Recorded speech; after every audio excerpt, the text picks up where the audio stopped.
कल्याण डोंबिवली महानगरपालिकेचा निकाल लागला। भाजप शिवसेनेच्या युतीनं इथे सत्ता मिळवली।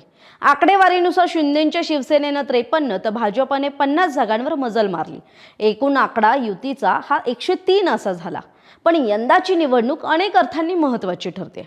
त्यात यंदा मतदारांनी पक्षांतर केलेल्या नगरसेवकांना चांगलाच दणका दिलाय। 2 ते 3 टर्म सत्ता उपभोगणाऱ्या आणि ऐन निवडणुकीत राजकीय पक्षांची हवा पाहून पक्षांतर करून आपणच पुन्हा निवडून येऊ अशा आविर्भावात राहणाऱ्या नगरसेवकांना, घराणेशाहीतून येणाऱ्या नगरसेवकांना मतदारांनी नाकारलंय आणि त्यांचा स्पष्ट संदेश दिलाय। आपणच शहराचे तारणहार अशा आविर्भावात वावरणाऱ्या काही नगरसेवकांना मतदारांनी घरी पाठवलंय।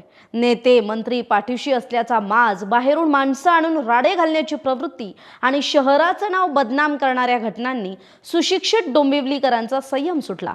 निकालातून त्यांनी थेट या प्रवृत्तीला नकारच दाखवला। तर दुसरीकडे डोंबिवलीकरांनी यंदा नवख्या चेहऱ्यांना संधी दिली।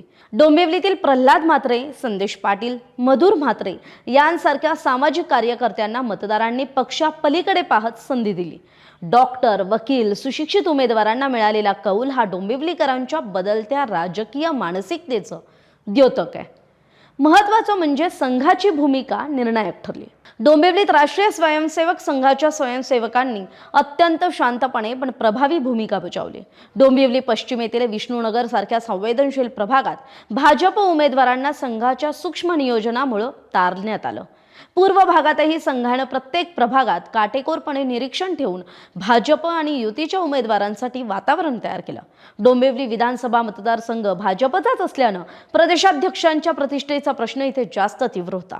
त्यातूनच भाजपनं डोंबिवलीत तब्बल 14 उमेदवार बिनविरोध निवडून आणत संघटनात्मक ताकद सुद्धा दाखवून दिली। आता कल्याण डोंबिवली महापालिकेत शिंदे आणि भाजपच्याच हातात तर सत्ता आली आहे।